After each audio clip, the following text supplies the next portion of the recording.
part of the team that put this together of wonderful people that I consider my great friends. And we were trying to figure out something to put here in this room during these hours. And I said, I love This American Life and The Moth. And, so maybe we can do something like that. We have lots of great storytellers here. So I'm going to tell how I got to this point here, and about a couple of people that I would consider kind of unsung heroes of our neighborhood. I was living in the Valley when I started my company. I own a web development company, and this is the early 2000s. And I designed a website for a band, and the band had shot a film, and the filmmaker ended up getting hired by Terry Dean when he took over the theater at that time. He was my friend was the manager there. And Terry was beginning to rip some chairs out, install the floors, the booths, do a lot of remodeling that was actually, at that time, probably pretty well needed. And they called me in, and Terry wanted to put together a website for the Highland Theater. And for us, it's always really a challenge to figure out how do we get people out from in front of their television sets to go out and spend time. Now, I was living in the Valley at that time, so I didn't really understand the energy of the square at that time. But I sat down with Terry and told him a little bit about what I do. And something about Terry is eventually everybody hates Terry. And eventually Terry hates everybody. He had a real personality about him. And eventually everybody just kind of got fed up with his crap. Somehow I slipped under the radar. And my friend would come back to me and says, I don't understand it. Eventually Terry fires everybody, and he hasn't fired you yet, and he just talks nothing but wonderful things about you. I don't know how it happened. I don't know what I did.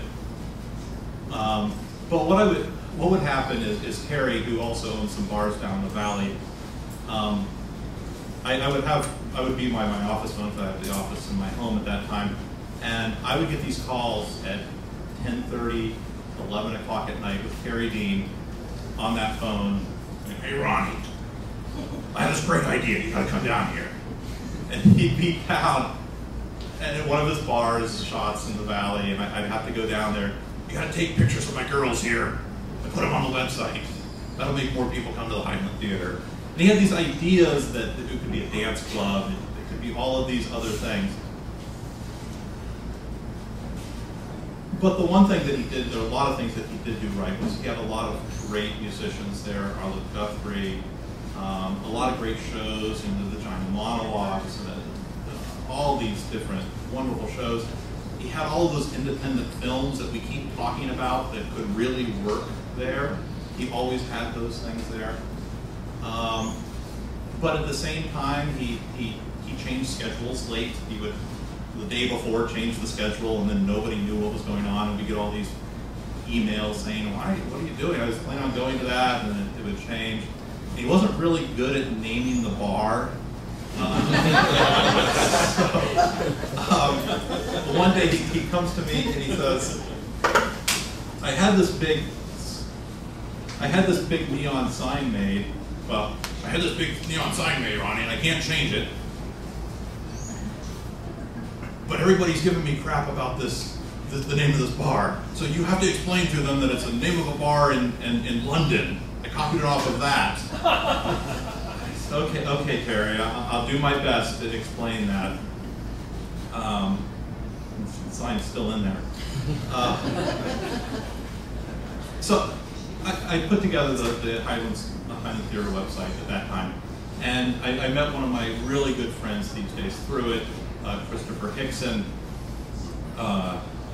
Surprised isn't here today, because that's and he saw the Highland Theater's website. He was consulting for other people, making their websites, He thought it was wonderful, and he knew it from doing the Alden Akron festivals at the Highland Theater. So I was introduced to Chris Hicks, and eventually, fast forward a few years, I moved up to Highland Square. Within the first few months of living here, Chris forwarded me an email from Lisa Boswick that a demolition permit had been taken out on the Highland Theater, and they were having a meeting the following night at her house to figure out how to stop it. Now, I had at that time photos because Terry would have me out to photograph the theater. And we had photos.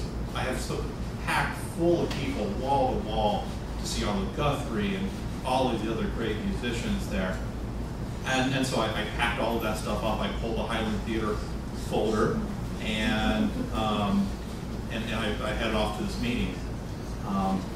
In that meeting is where I met Mark Smith and so many other wonderful people, that Rosemary, so many wonderful people from around the square who wanted to make sure that the Highland remained standing. We put together a campaign to save the Highland Theater, and a year later, that demolition permit expired. And during that time, unfortunately, let me step back. Lisa Bostwick found out that the Highland Theater was going to be demolished purely by accident. She had called downtown, calling on an entirely different subject, and the lady on the phone said, "Oh, you're with the group that's going to demolish the theater." And she's like, "Oh, well, yes, I am. Tell me more." And she found all this information. So as we went through that campaign and followed into the campaign about the grocery, as Lisa was out there, out front, all of those times, she would start to get really, really nasty comments online, in the paper, all of these things. And Lisa has a personality about her. She's excited. She enjoys, the square, and she's very energetic about making sure it's safe. But it's the kind of personality where it means that she sticks her neck out there a lot. And like Terry, people didn't like her a lot of the times. Now she's not doesn't get as involved forwardly with things.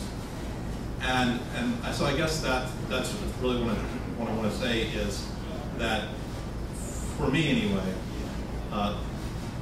one imperfect person, Terry Dean, kind of gave us a momentary glimpse of what Highland Square could be. And another person that was often considered imperfect is the only reason it's still standing. And to me, those are heroes that need to be held up high for what they did, despite the clashes of personality. That's my story.